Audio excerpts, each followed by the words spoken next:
Lux presents Hollywood.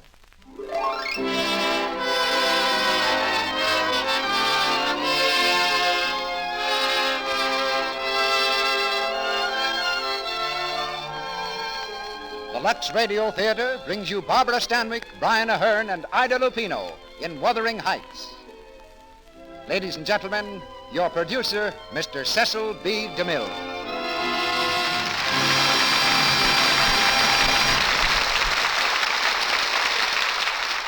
Greetings from Hollywood, ladies and gentlemen.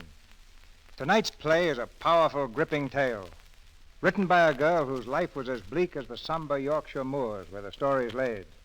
It's already stirred many millions, as it will tug at your heartstrings tonight. And it's an actual fact that you, our listeners, are producing it, for it was your letters asking for Wuthering Heights that started me in pursuit of it. May I read you one of the many letters requesting Emily Bronte's masterpiece? This letter says, I'm wondering, could you give us Wuthering Heights? If I thought my request could be granted, I should be thrilled to the skies. I think it's one of the greatest love stories that's ever been told, and leaves you with something to think about. Then our fair correspondent adds, with a twinkle in her pen, if Wuthering Heights is staged, I shall use 2 cakes of Lux toilet soap each week instead of 1. It's very gratifying to me that the products behind this theater, Lux toilet soap and Lux flakes, are of such incomparably high standards that I have no hesitation in asking you to purchase them. And now just a word about how I came to cast tonight's play. The part of Kathy requires great talent in an actress, but above all it demands sincerity. And that alone was enough to make Barbara Stanwyck our choice. I telephoned Barbara at our ranch to ask if she'd like to do Wuthering Heights, and found she was playing nurse in one of the stables where a blessed event had just taken place. Barbara reported that both mother and son were doing nicely, and gave me a confidential tip that the son looked like a sure winner in the Kentucky Derby of 1942. But of more immediate importance was Barbara's eagerness to do Wuthering Heights. Then we discovered that Brian Aherne had tramped over the Yorkshire moors many times, and that one of his secret ambitions was to play the part of Heathcliff. That solved a very knotty problem, for it's a role that demands rare strength and fire. For the part of Isabella, we selected Ida Lupino, one of Hollywood's rising young dramatic actresses, because she, too, has that emotional power which every character in this play seems to require. From the motion picture cast of Wuthering Heights, we have Sarita Woonton, Douglas Scott, and Rex Downing to play Kathy, Hindley, and Heathcliff as children. Now the players are on the stage, and our drama's about to begin. We raise the curtain on Act 1 of Wuthering Heights, starring Barbara Stanwyck as Kathy, Brian Aherne as Heathcliff, and Ida Lupino as Isabella.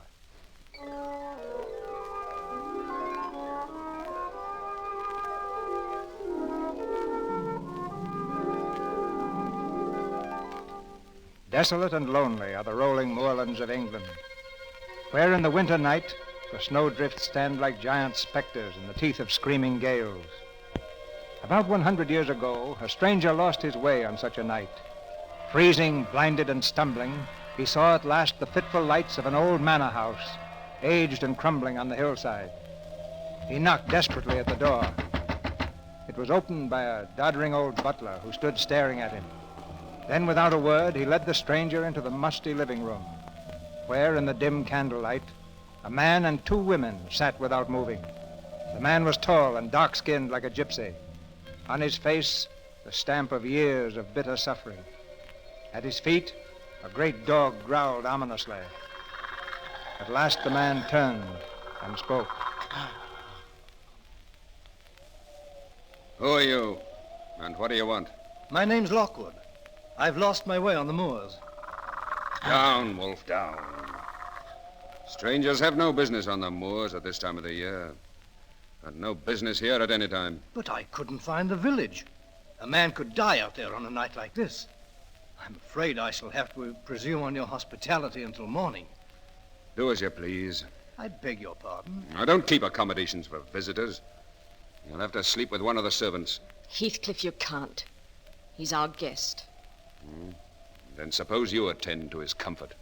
Ellen, show the gentleman to the guest room, please. The guest room, mistress? Yes, there's no other place. Yes, mistress. This way, sir.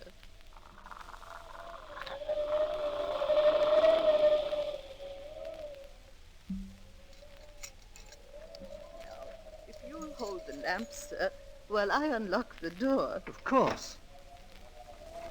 Mind you don't stumble on the carpet. It's about falling to pieces, I'm afraid. You call this the guest chamber? It was once. It's a trifle depressing. May I light a fire? No fire'll burn in that grate, sir. The chimney's been clogged for years. Must have been a fine old house once. What's it called? This is Wuthering Heights, sir. And the tall chap downstairs with the piercing eyes. That'll be Master Heathcliff, sir. And the once lovely lady who looks at him with fear. That's his wife, Mistress Isabella. Well, good night, sir. If you want anything, there's the bell rope. My name is Ellen. Thank you, Ellen. Good night. Good Lord. The window, the catch broke in the wind, sir. Stand back, I'll close it. Let me in. Let me in. I'm lost on the moor. Listen. I heard a voice. Let me in. I'm lost on the moor. It's clear. Good heavens. A hand. A cold hand grabbed my wrist. A hand? Didn't you hear the voice? A woman shouting she's lost on the moor. What's going on in here? A voice out there, a woman crying that she's lost. Then she's come. She's come again at last. Kathy, wait for me. Wait for me. He's not going out there in that storm. I'm coming, Kathy. This is insane. Come back. Close the window, sir. But that man out there. Close the window. Am I mad? Why did he go out there? What was that voice? You heard him call her name. It was Kathy. Kathy? Who's she? Kathy is a girl who died. I don't believe in ghosts, if that's what you mean. I don't believe in phantoms sobbing in the night. You don't believe. Perhaps if I told you her story, you'd change your mind about the dead returning. Tell me her story. It all began the time I came to Wuthering Heights as a servant. That was 50 years ago, in 1790. The place was different then, a sweet, well-kept estate. Mr. Earnshaw was master, a fine man who dearly loved his two children, Kathy and Hindley. One day Mr. Earnshaw returned from Liverpool with a foundling boy he had picked up. A dark, savage-looking gypsy lad with the most dreadful marks of beatings on his back. Mr. Earnshaw called for me the moment he arrived. Give him a good scrubbing, Ellen, and put some of Hindley's clothes on him. Yes, sir. Come with me, lad. Don't touch me. Let me alone. Goodness. Now, son, Ellen won't hurt you. You're safe here. No one will ever beat you again, and you'll always have plenty to eat. Papa's home. Papa's Get home. out of my way. Hello, Father. Well, Hindley. Well, Kathy. Papa, who's that boy? Yes. Who is he, Father? Children, this little guest will pay us a visit for a time, as long as he wants a home here. He's dirty. Look at him. Kathy, don't make me ashamed of you. Hindley, he will sleep in your room. In my room? I won't let him. He's a dirty gypsy. That'll do, Hindley. You must learn to share things. Take charge of the lad, Ellen. And what'll his name be, Mr. Earnshaw? His name? Oh, I think we'll call him Heathcliff. Yes, sir. Come, Heathcliff. That dark, brooding boy brought a subtle change to life at Wuthering Heights. The three children seemed to play together well enough, going scamping off over the moors on their ponies and climbing the crags together. But neither Kathy nor Hindley were open and frank anymore. And one day the children fought over. Your father gave me this pony. It's mine. Give me that pony, do you hear? Or I'll tell Father how you boasted that you'd turn us out when he died. That's a lie. I never said it. Of course he didn't. He did. He worms his way into everything Father does for us. He'll cheat us out of everything. You never had a father, you gypsy beggar. And you'll never get mine. Hindley, don't hit him. No, don't. Heathcliff, look out. He has a stone. Ooh. There, fancy that'll teach you. Hindley, he's bleeding. Serves him right. Gypsy scum. Heathcliff, are you hurt? He He hit me with that stone. Please, Heathcliff, don't look like that. Why don't you ever cry when you're hurt, like other people? Why should I cry? I'll pay him back someday. I don't care how long I wait. If I can only pay him back. Heathcliff, don't say those things. Come, Heathcliff. Now Hindley's gone, we can have our game at the castle again. I don't feel like playing at the castle. Please, you always smile and laugh when we're there. Come on, Heathcliff. We'll play our game.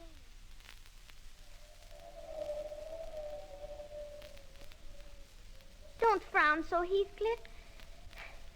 Sit here beside me on the stone, and we'll look out over the moors. This is our castle. Castle? It's Penistone Crag, and you know it. It's not either. This is your castle, and you're a prince in disguise. Tell me about it. Again. It's all true. Cross my heart. Your father was Emperor of China, and your mother, a Queen of India. You were kidnapped by wicked sailors and brought to England. Don't make fun of me, Kathy. I'm not making fun of you. You're a really and truly prince, and I'm your slave. You're not my slave. You're my queen, Kathy. And you'll always be my queen. Nobody else will make you his queen. You hear? Yes, Heathcliff. You're queen. And that's the way they grew up, wild and free, roaming the moors together. But Hindley grew more and more jealous. Kathy was 18 and Hindley past 21 when Mr. Earnshaw died. Good man.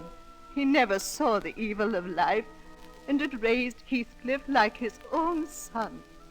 But on the very day of his funeral... You're not going into that room to look at my father's body. Why? He loved me more than he did you? He's past your wheedling now. I'm master of Wuthering Heights. If you want to stay here, we've need for a stable boy. A stable boy? That, or get out! And that's what he became. Heathcliff, who had lived under this roof as one of the family, was a stable boy. Well, give me a hand up to my saddle. Very well. Sir, you gypsy beggar! How many times must I tell you? Sir? Oh, that's better. By the time I come back in the morning, I want these stables scrubbed. Scrubbed, you understand? And if they're not, I'll thrash you till my arm drops.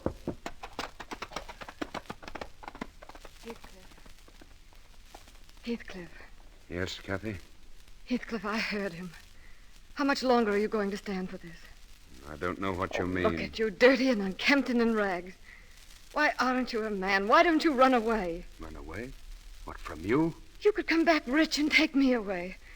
Why aren't you a prince like we said long ago? Why can't you rescue me, Heathcliff? Kathy, come away with me now. Now? Where? Oh, anywhere. You mean leave as we are? Live in haystacks? Steal our food? Oh, no, Heathcliff, that isn't what I want. Oh, you just want me to go off, alone. Well, it won't do. I've stayed here since your father died, been beaten and cursed like a dog, abused and driven mad, just because I could be near you. And like a dog, I'll stay to the end. To the end. Yet Heathcliff did run away. The curses and insults were too much even for his great love, and he disappeared. Kathy found a new world in her first introduction at Linton Manor, with Edgar Linton and his sister Isabella, both Kathy's age. Music and laughter were there, shining eyes and dancing, and it was his escape from Wuthering Heights. Edgar Linton fell madly in love with Kathy. They were constantly together. Then, one evening, Edgar brought Kathy home in the pony cart. As quickly as I could, I tried to warn her. My hand down from the cart, Miss Kathy? Thank you, Edgar. Oh, Ellen, we had the most marvelous time.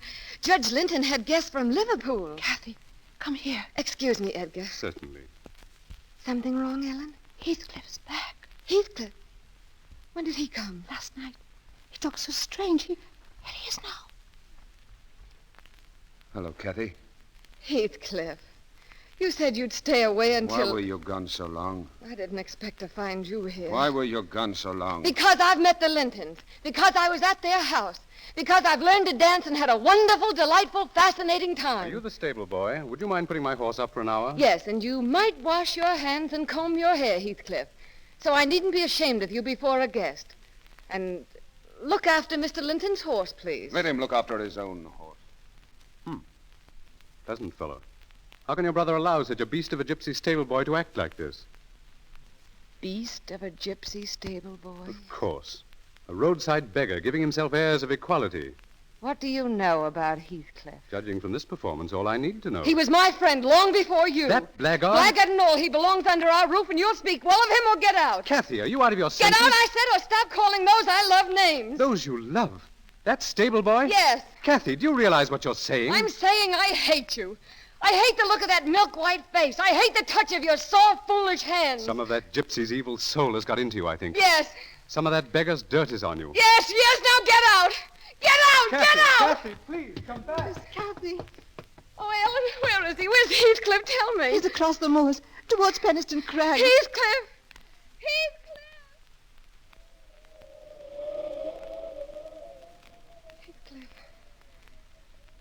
Heathcliff, you've forgiven me. Oh, say you've forgiven me. It wasn't your heart that spoke, Kathy. No, my darling, because my heart is yours. Kathy. The clouds are lowering over Jimmerton Head. Yes. Oh, see how the light is changing. Now, Kathy, you're such a part of all this. Perhaps we belong to the moors, you and I. Oh, Heathcliff, make the world stop right here. Make everything stop and stand still and never move again. The moors never change. You and I never change. The moors and I will never change. Don't you, Kathy? I can't. No matter what I say or do. This is I forever. Kathy. Oh, smell the heather, Heathcliff. Fill my arms with heather, all they can hold. Kathy, you're not thinking of that other world Oh, now? don't talk, darling, don't talk. All this might disappear.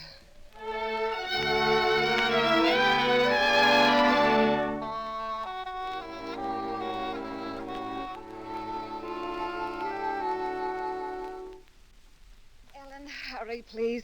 My hair's not nearly done yet. What's the matter? Supposing you're not ready when young Mr. Linton gets here. Any young man who'll come sniveling back after the way you treated him. But I sent my apologies to him, didn't I? Of course he'll come. Kathy, I can't believe this change in you. Just yesterday, it seems you were just a stupid, harum-scarum child with dirty hands and a willful heart. That's my other nature, Ellen. I still have it. It used to fly around wild. But now I can coax it into a cage whenever I want to. Heathcliff! Since when are you in the habit of entering my room? I want to talk to you. Get out, Ellen. I will not. I take orders. Get out. Well, now that we're so happily alone, may I know to what I owe this great honor? He's coming here again. Who? You know who I mean. That stupid fop, Linton. You're unbearable. Utterly unbearable. Why are you dressed in silk? Because gentlefolk dress for dinner. And why are you trying to win his puling flattery? I'm not a child anymore. You can't talk to me that way. I'm not talking to a child. I'm talking to Kathy. My Kathy. Oh. I'm your Kathy. Yes. Am I to take orders from you, a dirty stable boy? Allow you to select what dresses I shall wear and bow humbly to your horrible, wretched tempers? Kathy, where's your heart? You had your chance to be something else. You left here once. Oh, why didn't you stay away? Now let me alone. That's right. The dirty stable boy can't come near you lest he soil your dress. But who soils your heart? Who turns you into a cheap, vain, ambitious fool? Linton does. You let yourself be loved by him because you want to be a fine lady, because it pleases your stupid, greedy vanity. Stop it! Thief or beggar is all you were born to be, kneeling beside the road begging for favors, not earning them, but whimpering for them with dirty hands. I see. All I am to you now is a pair of dirty hands. Well, have 'em then. Oh. Have 'em where they belong. How dare you? How dare you? No. It doesn't help to strike you.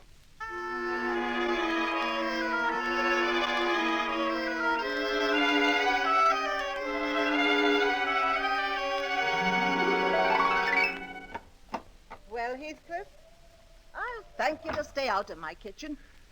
Is Kathy still with him? Yes, she is. What's the matter with you? What are you staring at? I want to crawl to her feet, whimper to be forgiven for loving her, for needing her more than my own life, for belonging to her more than my own soul. I want to beg for a smile. I don't care if she loves Linton or whom she loves. If only she'll look at me and say my name. Oh, Heathcliff, you... Ellen! She's coming now. Get out, Heathcliff.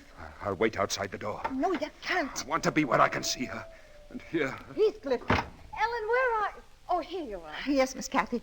Has Mr. Linton gone? He just left. Oh, Ellen, I've some wonderful news Well, for the you. kitchen's no place for that dress. Come inside. No, listen. Edgar has asked me to marry him. What did you say? Well, I'm to give him my answer tomorrow. Kathy, do you love him? Of course. Why? Now, isn't that a silly question? Because he's handsome and pleasant to be with. Not enough. Well, then, because he'll be rich someday, and I'll be the finest lady in the county. Oh, Ellen, it would be heaven to escape from here. What about Heathcliff? Heathcliff. Ellen, you know he gets worse every day. It would degrade me to marry him. I wish he'd never come back. What was that? I think... Oh, nothing. The wind, perhaps. Well, my darling, if Master Edgar and his beautiful home mean heaven to you, you'd better enter that heaven and take your place among the Linton angels. The only thing is, I wonder if I belong in heaven. I dreamed once I was there, and I broke my heart with weeping to come back to earth, to the bleak moors. And I awoke, sobbing with joy, on top of Wuthering Heights. And so, you see, Ellen, I suppose I've really no more business marrying Edgar Linton than I'd have in heaven. But, oh, Ellen, what can I do? You're thinking of Heathcliff? Who else? He's sunk so low. He seems to take pleasure in being mean and brutal, and yet he's more myself than I am. Whatever our souls are made of, his and mine are the same. Everything he's suffered, I've suffered too. The little happiness he's known, I've known. If everything else in the world died, and only Heathcliff remained, life would still be full for me. Who was that?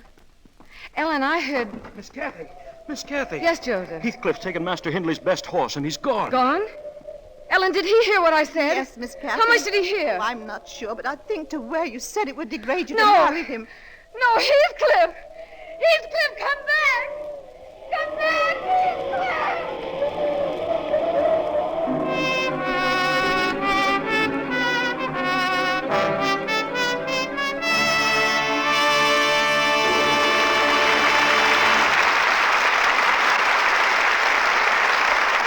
Curtain falls on the first act of Wuthering Heights. Stormy conflict and adventure lie ahead for Kathy and Heathcliff in the second act of our play. But this is intermission time, and Mr. Ruick is going to tell you a little story that he told me at rehearsal yesterday.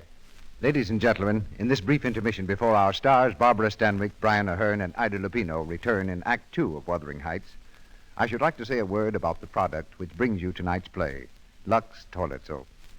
I just want to tell you what a lovely and intelligent lady, whom I know here in Hollywood, said to me the other day. She knows that I talk to the Lux Radio Theatre audience each Monday night, and we chatted about the program for a while. Then she said something I'd like to pass on to you. She told me that she thought I ought to tell our women listeners of her own experience with Lux Toilet Soap. You'll be interested to know that the lady in question was Joan Bennett. She said, I think you could be even more emphatic than you are about your soap. Here's what I mean. For example, some years ago, I used to buy an expensive soap. Then I found Lux Toilet Soap in a neighboring star's dressing room and tried it. I liked it better than the soap I'd been using. It seemed milder, gentler, and it agreed with my skin. Well, since then, I've been one of your most enthusiastic users. And here's what seems to me so marvelous. For a few pennies, literally, I get a beautifully made, subtly perfumed complexion soap that I like better than the very expensive one. Why don't you tell women what a bargain Lux soap is? It is interesting to realize that for a few pennies, any woman can buy the very same soap that the lovely screen stars use, 9 out of 10 of them, to help keep their complexions lovely. I'm sure I don't need to remind the women in our audience that taking care of your complexion, making the most of your looks, pays rich dividends in the admiration and love of those around you and in bringing you romance and keeping it.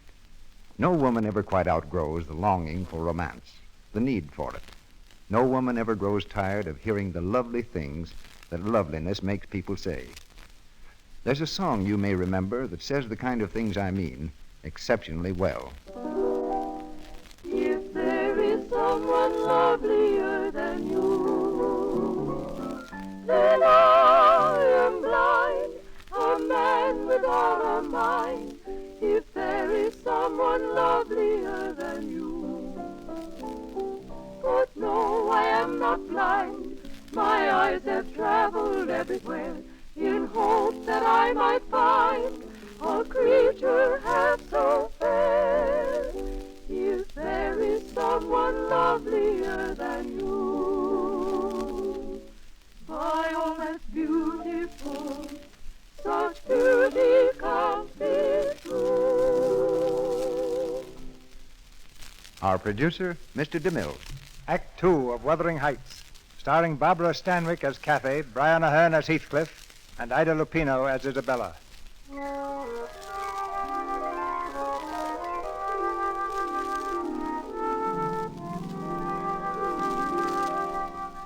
On that stormy winter night, a century ago, the traveler Lockwood sat in the musty guest room at Wuthering Heights, listening to the stories told him by the old servant, Ellen.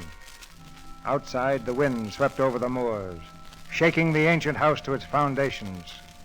The lamp on the mantelpiece flickered, casting eerie shadows. That night, Heathcliff went away. Cathy ran far across the moors after him in the bitter cold, calling his name into the wind. Hours later in the morning, Edgar Linton found her, half frozen in her silken party dress, unconscious on the crag the children used to call the castle.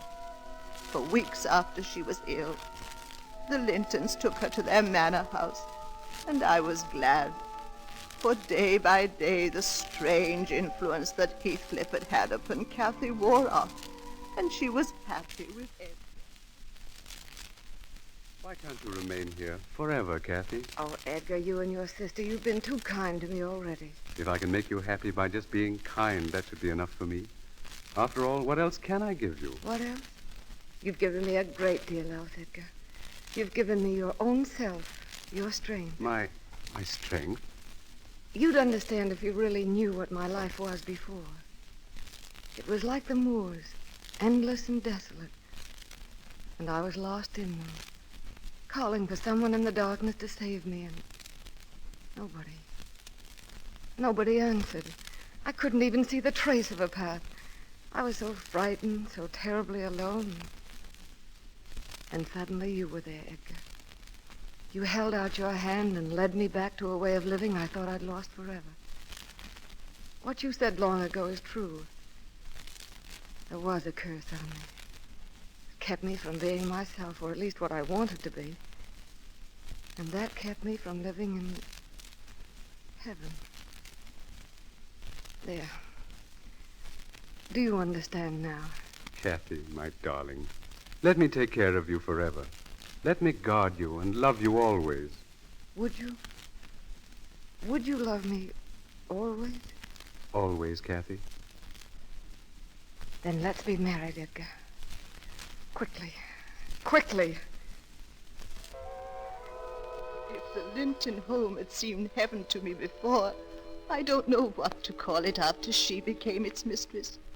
The only one who did not seem completely happy was Edgar's sister, Isabella.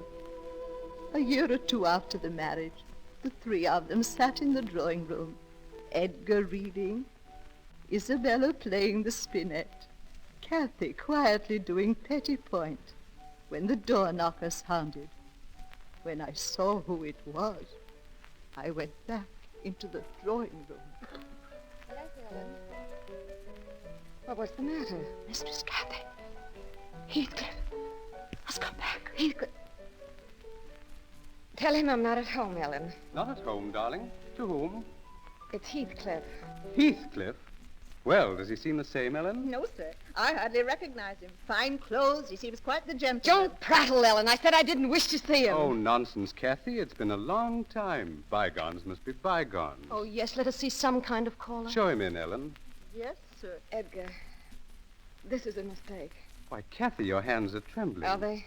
The past is dead, dear. Don't hesitate to smile and be nice to him, because I'll understand it's my wife who loves me who smiles.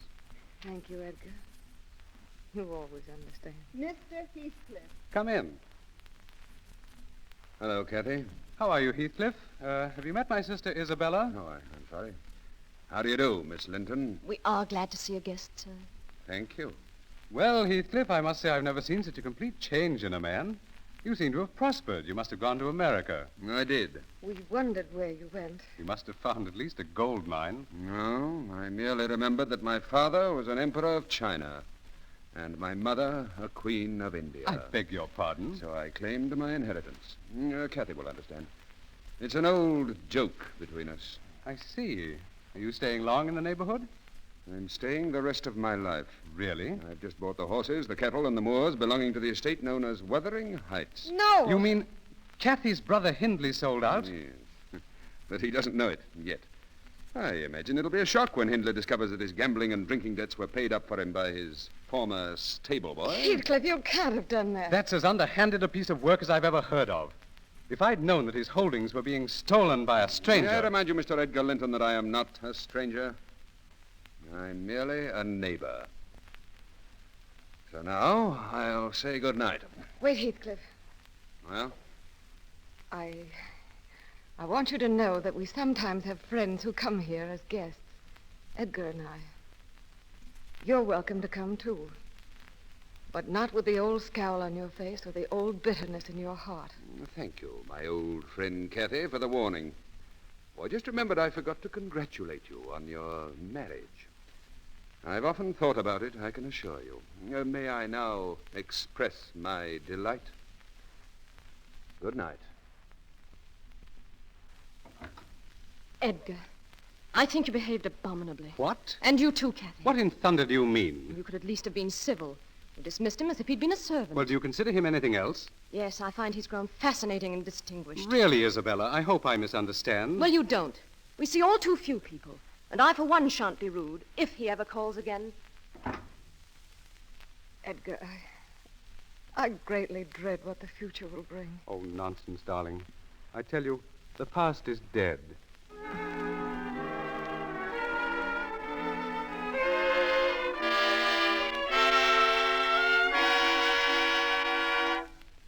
That's all, Joseph. You'll stay on, of course. Thank you, sir. Shall I pack Master Hindley's things? Oh, just move him out of the master's bedroom. He'll remain under this roof. Master Hindley, sir? Oh, yes. He gave me a roof once when I needed it. I take it he's drinking a great deal. Yes, sir. Though Dr. Kenneth has ordered him not to. Huh. Well, give him all the drink he wants. Yes, sir. A lady is waiting to see us, sir. A lady? From Linton Manor, sir. Why didn't you tell me? In the future, announce visitors at once. Oh. Miss Linton. Are you disappointed, sir? Oh, not at all. Well, I was passing by and my horse went lame. I see. Mr. Heathcliff, I want to tell you I'm furious with my brother and with Cathy. They received you most shamefully last night. Your brother didn't send you with this apology, did he? Oh, no. No, in fact, he's forbidden me to. To speak to me, eh? Well, yes. And Cathy also forbade you? Yes. Then in all the moorland, you're my only friend. Well, I would like to be. Thank you. Miss Linton, I enjoy frankness. You didn't come here to apologize, and your horse didn't go lame. Why, You came because you're lonely, because the house you live in is too happily wedded for an outsider, and because it's no joy to ride the moors alone. Is that right? Yes. Then you needn't be lonely anymore, my dear. Oh. What, you think it's strange that I should kiss you? Well, I don't know. You hated it? No. Huh. I see you like frankness, too.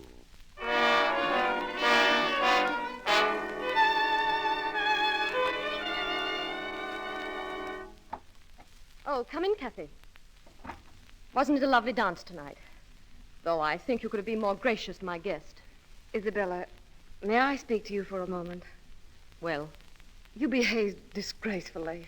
How, may I ask? It was bad enough asking Heathcliff here without consulting us or preparing You'd us. have forbidden me. But to make a spectacle of yourself, to throw yourself at him the way you did. Well, nobody else would pay attention to him. You refused to dance with him. I had to dance every dance as a result. Oh, you fool. You vain little fool. Really, Kathy? I'm going to open your eyes, Isabella. He's using you. Using you to be near me. To smile at me behind your back. To stare at me until our guests fear his murderous gypsy look. To try to rouse something in my heart that's dead. And I'll not let you help him any longer. So that's what you mean.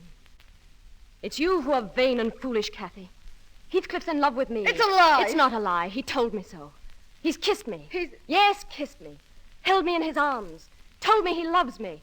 Oh. I'm going to your brother. Yes, go to Edgar. Tell him Heathcliff asked me to marry him. And that I've said yes. You hear? Yes. You can't. He's not a man. He's something horrible and dark to live with. I know why you say these things. Because you love him. How dare you say that? Yes, you do love him. You're mad with pain and jealousy at the thought of my marrying him. Because you want him to pine for you, dream of you, die for you, while you're safe as the lovely Mrs. Edgar Linton. You won't have him happy. You want to hurt him, destroy him. But I want to make him happy. And I will. Do you hear? I will.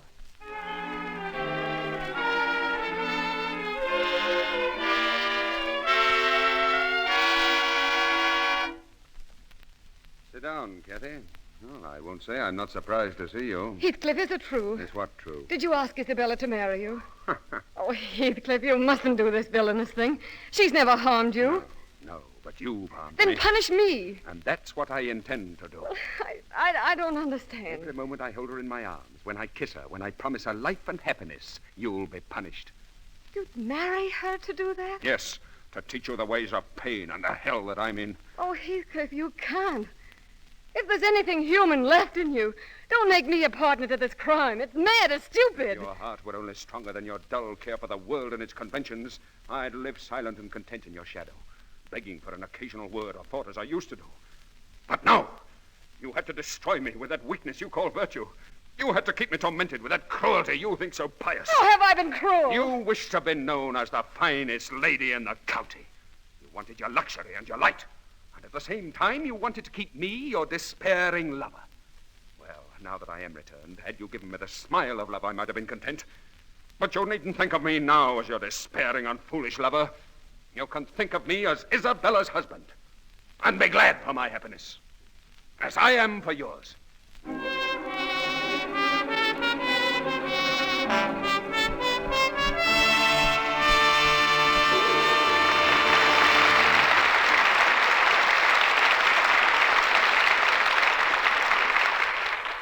So ends the second act of Wuthering Heights. In a moment, we hear Act 3, and the dramatic way in which the love of Kathy and Heathcliff seeks its own solution. But before we continue, let's listen to a man we all like here in the Lux Radio Theatre. In our brief intermission before Act 3 of Wuthering Heights, starring Barbara Stanwyck, Brian Ahern, and Ida Lupino, I want to remind the women in our audience that keeping as attractive as you possibly can is not only a wise thing to do because it helps you to be more successful, but also because it gives so much pleasure to those who know and love you. However, to make the most of your looks, you must give regular attention to your complexion. Isn't it true, Mr. Ruick, that to really care for your complexion, you must thoroughly cleanse your pores of dust, dirt, and stale cosmetics? For there's danger in imperfect cleansing? Yes, that's very true. Pore choking causes cosmetic skin, the dullness, little blemishes, and enlarged pores. But with regular Lux toilet soap care, you can use cosmetics all you wish, because Lux toilet soap's active lather gives your skin the very necessary protection of gentle but thorough cleansing. I'm always impressed, Mr. Ruick, that 9 out of 10 screen stars use Lux toilet soap. They can afford to spend any price on soap, yet almost all of them use Lux toilet soap. It's the highest praise that toilet soap can receive, to have the world's most beautiful women so overwhelmingly prefer Lux toilet soap. And clever women everywhere by the thousands use Lux toilet soap, too, for the same reasons the screen stars do, to help keep their complexions as lovely as possible. So I hope you'll buy at least 3 cakes of Lux toilet soap and begin tomorrow your regular Lux toilet soap care. I promise you that before the 3 cakes have been used, you'll thank me. We pause now for station identification. This is the Columbia Broadcasting System.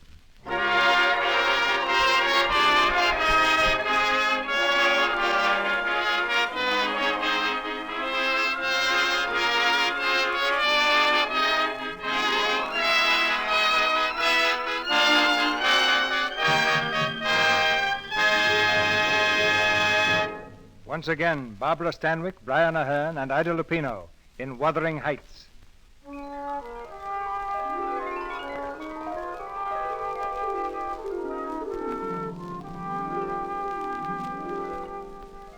the crumbling house on Wuthering Heights 100 years ago, the candle burns low in the dreary guest room. There's no sound but the wind outside and the hushed voice of the old maidservant as she tells her story. It was then that Isabella Linton came into this house as a bride. Yes, Heathcliff married her out of revenge. The same revenge that made him keep Hindley here. A staggering, broken fool, slowly drinking himself into the grave. Isabella learned the reason for her marriage to Heathcliff, but she was powerless to do anything. Then one day, Dr. Kenneth, an old friend, came to see her. He had come that morning from Linton Manor. Isabella, go back where you belong, to Edgar's house. Edgar disowned me, Dr. Kenneth. I know, but he needs you now. Kathy's gravely ill. Really? Didn't you know? It's a matter of days now, perhaps hours. She can't be dying. Fever, inflammation of the lungs, this intense cold, and something else.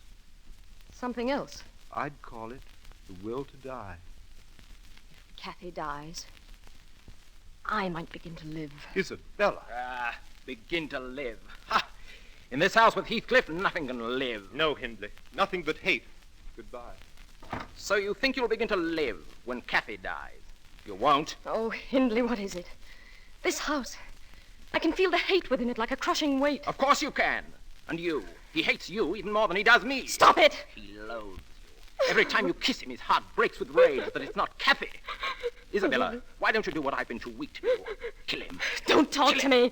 Get away! While there's still time to save your immortal soul. Well, Hindley. Remarkable. Heathcliff. Really, Hindley, the first coherent speech I've heard from you in weeks. Heathcliff, please don't. I tried to stop him. Thank you, my dear wife. Your loyalty is touching. Your curses will come home to feed on your own heart. Every agony you've given will return. Laugh now, Heathcliff. There's no laughter in hell. Heathcliff, why do you have him here? I can't breathe with him in this house. Oh, existence would be so much less without my boyhood friend under my roof. Oh, Heathcliff, you poison yourself with paying him back what he gave you. Send him away, and love will come to this house. Kiss me, Heathcliff. Tell me you love me. Tell me, darling. Why isn't there the smell of heather in your hair? Heathcliff, let me come near you, please. You're not as black and horrible as they say. It's just you're full of pain, all twisted inside. I can make you happy, my darling. Let me, please. You'll never regret letting me try. I'll be your slave. I'll bring life to you. Life and sunshine and freshness. Put your arms around me. Look into my eyes. Your eyes are empty, like Linton's. They aren't empty. If you'll only look deeper, Heathcliff. Look at me. I'm pretty. I'm a woman. Let your heart see me. Just once. It's no use. Why did God give me life? What is it but hunger and pain? A naked runner in a storm of spears. Mistress Isabella. Ellen. What do you want here, Ellen? I've come from Linton Manor to speak to Mistress Isabella. And you'll do so in front of me. Her brother's asking that she come home for a visit. Ah, so he's lost some of his pride, has he? Well, there's none gone in this house. Please, Mistress Isabella. He needs you. Needs her? Now, what is this, Ellen? Why does he need her? Let go of me. Kathy's ill. Yes, She's dying. Tell me the truth. yes. She's dying. Die. Joseph! You're not going, Heathcliff? Yes, Master Heathcliff. Saddle my horse at once. No, she belongs to Edgar. She belongs to me. If she's dying, let her die in his arms where she belongs. Let her die! Let her die! Now, who speaks of hate? Get out of my way. Heathcliff! No!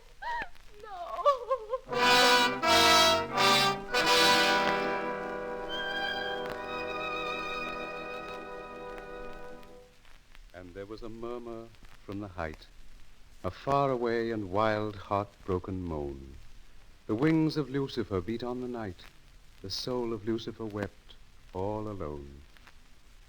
Shall I read some more, darling? No, Edgar. Will you open the window?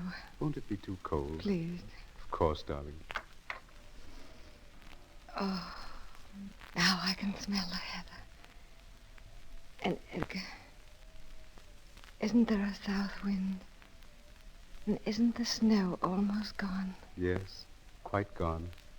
Oh. Edgar, will you get me something? Anything you wish, my darling. Some heather. There's a beautiful patch near the castle. Will you get it from there? What castle, Kathy? The castle on the moors, of course. Bring me some from there. You're in a fever, dear. There's no castle on the moors. Oh, there is. On the little hill beyond Wuthering Heights.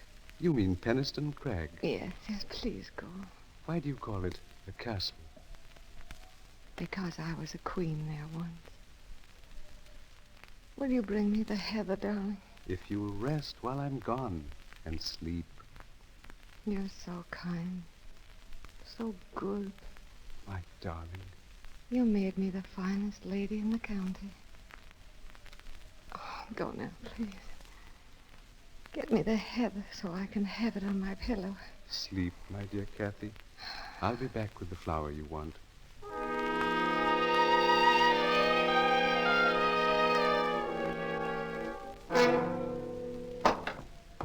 Where is she?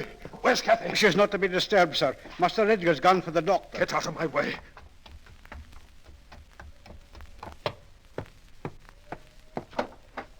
Kathy. Oh, Kathy. Heathcliff. Come here. Kathy, my life. How can I bear this? I dreamed you'd come before I died. And when you came in my dream, you scowled at me once more. Kathy. Oh.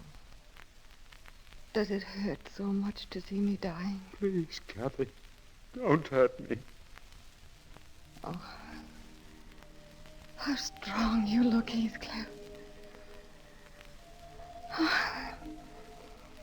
How many years do you think you'll live on after me? Kathy. Oh, my life. My soul. Oh, my darling. Don't let me go. Oh, if only I could hold you till we were both dead. Please don't speak of death. Will you forget me and be happy when I'm in the earth? Never.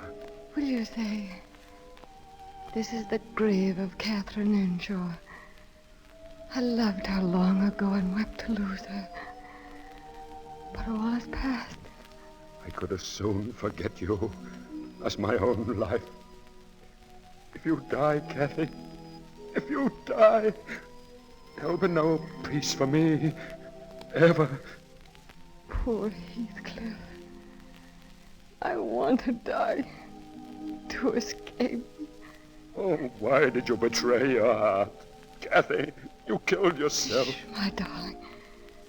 Hold me. Just hold me. No, I'll not comfort you. You deserve this. Heathcliff, don't break my heart. I never broke your heart, Kathy. You broke it. My tears don't love you, Kathy. They blight and damn you. You loved me. What right had you to throw my love away for the poor, fancy thing you felt for him? I found out, Heathcliff. Misery and death and all evil could never have parted us. You did that alone. You wandered off like a greedy child to break your own heart and mine. I know, Heathcliff. Oh, forgive me. Oh, Kathy, your poor, wasted hands. Oh, why didn't someone tell me? I forgive you. I forgive you for what you've done. I love you. I love my murderer. Carry me to the window. Let me look at the moors with you once more. Oh, my darling, once more. Yes, yes, yes. Oh, how lovely the sky looks. And over there is our castle. Remember? I'll never forget. The castle, Heathcliff. I'll be waiting there until you come. I'll be waiting there. Goodbye, Heathcliff. Kathy? Kathy? No! Heathcliff, they're coming. Master Edgar, oh, for heaven's sake, go away and... Kathy. You're dead, Kathy. May your soul hear this before I go. May you not rest so long as I live on. I killed you, then haunt me. Be with me always. Take any form you wish.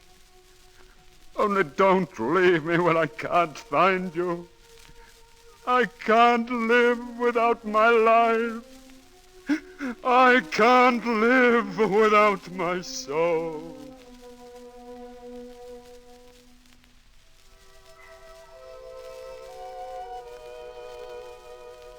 And though that was 20 years ago, I can still hear and see that wild hour, with poor Heathcliff holding the dead body of his beloved, crying out to Catherine's soul to haunt and torment him till he died. Then the strange hand that gripped my wrist last night, the strange voice that called to me was Kathy, and Heathcliff went to follow her into the storm. It wasn't Kathy herself, but her love. Kathy's love, stronger than time, sobbing for its unlived days. Who's there? Dr. Kenneth, open the door. Dr. Kenneth, what's the matter? I was just crossing the moor on my way home. Did you see Heathcliff? Yes, I saw him from my carriage. He was wandering through the snow with a woman. A woman, you say? A young woman, she seemed, and as mad as himself. They were walking through the storm with their arms about each other. I shouted at them, but they didn't hear.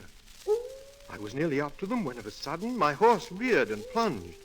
And then I found him, alone, lying in the snow. Heathcliff was dead. Dead? Was it by the castle? By the Penistone Crag? Yes. However did you know?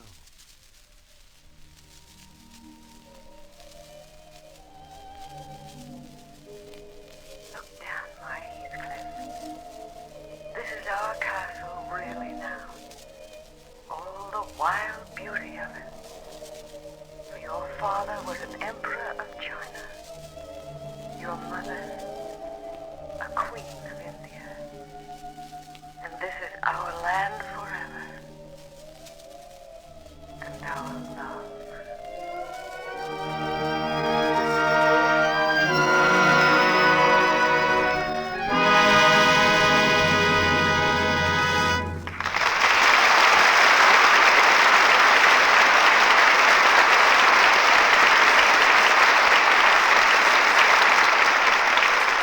Storm and passion of Wuthering Heights fade into the dimness of 100 years ago. We're back in the present with Barbara Stanwyck, Brian Ahern, and Ida Lupino at our microphones. But it seems to me that they all look just a little bit stirred by the drama they've just brought us. It's a moving play, Phoebe. But more than that, I think it has a lesson today for every woman. It shows the necessity of holding on to one's ideals. But Kathy gave up what she really wanted for position and security. That's a common failing among women, isn't it, Mr. DeMille? On the contrary, Ida. I think women are less likely than men to sidetrack their ideals. Well, whatever Kathy's faults, she was one of the most real characters I've ever come across. Yes. If you know the story of Wuthering Heights, I imagine it'd be pretty easy to hear the voices of Kathy and Heathcliff out on those moorlands when the winds begin to howl. What about it, Brian? You've been there. Well, that wind is one of the weirdest sounds I've ever heard. It's no place to be at night. No place for my Irish imagination. No for anybody's without a good big flashlight. You ask me, the safest way to cross those moors is in an aeroplane. Yes. What have you been doing with your airplane, Brian? Oh, very useful, CB, very useful. Last time I used it, I went up to Northern California and got myself a marriage license. Yeah, that's right. You've taken on a co-pilot. Congratulations and happy landing. Thanks. Perhaps my co-pilot and I can take you for a ride sometime. Or how about you taking us? Yes, you're a pilot, too, aren't you, C.B.? Yeah. But before we fly away from here, I want to tell you how much I've enjoyed working with you again in the Lux Radio Theatre, and that I'm still absolutely loyal to Lux Soap, too. It was a number of years ago that I started using it, and I've been a faithful Lux fan ever since. It does a swell job for my skin. Well, I agree with Barbara. Lux Soap is a wonderful beauty care. And I know we're all looking forward to the Lux Radio Theatre next week, Mr. DeMille. I see by the rehearsal schedule backstage that you're going to have Ginger Rogers, George Brent, and Edith Fellows next Monday night, C.B. If you'd read a little further, Barbara, you'd have seen the name of the play, too. She Married Her Boss. A story about a girl who thought the boss's home should be run as efficiently as his office. Ginger Rogers, George Brent, and Edith Fellows in She Married Her Boss. Well, I'll be waiting for that. And good night. Good night. Good night. Good night. I wish I had you three in a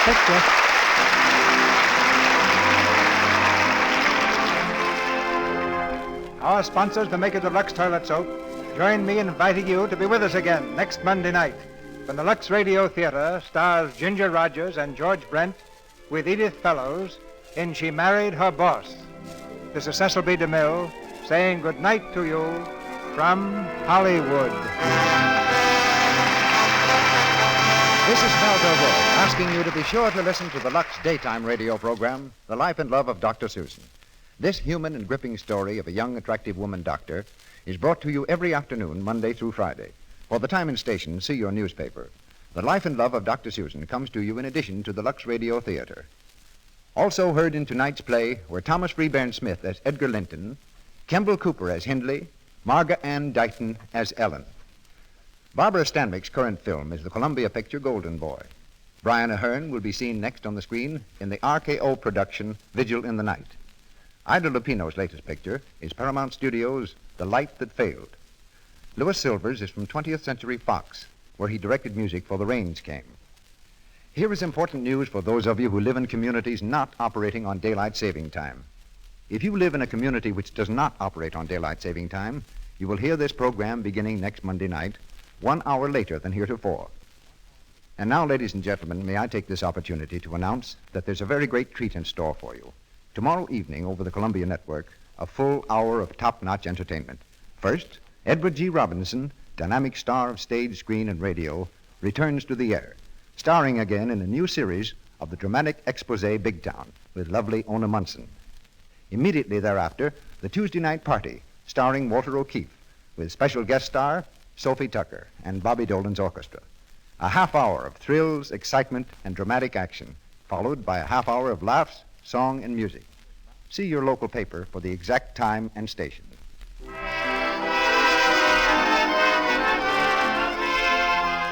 Melville Roig speaking. This is the Columbia Broadcasting System.